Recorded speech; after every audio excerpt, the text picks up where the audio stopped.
নমস্কার। আমার লেখা এই কবিতাটির নাম স্মৃতিটুকু নিয়ে, কলমে চম্পক চক্রবর্তী।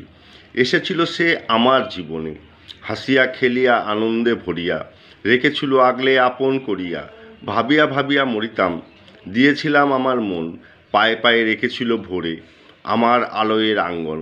ভেবেছিলাম থাকবে আমার জীবন এইভাবে, এমন সুখে ভরিয়া, রইল না সুখ আমার কপালে, আসলো কাছে মরণ, আমার সুখের হলো বিসর্জন।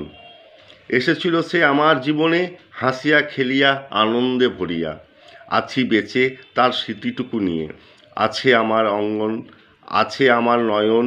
দেখি বারে বারে নিরালা আর নির্জন, বারে বারে ঘুরে দেখি, পায়ে পায়ে সে যেন এলো কাছে, চায় গো ধরিতে তারে, দেয় না ধরা, যায় যে সে হারিয়ে। আছি বেঁচে করে রোদন, ভিজা আঁখি হয় যে আমার অশ্রু বর্ষণ। দিয়েছিলে কথা, বুঝে নেব মনের কথা রেখে, দুটি নয়নে নয়ন। পড়ল যে ছোট তোমার জীবন, কাটিয়ে দেব অশ্রু ফেলে, তোমার স্মৃতিটুকু নিয়ে কাটবে প্রহর, কাটবে আমার সারাক্ষণ। নমস্কার।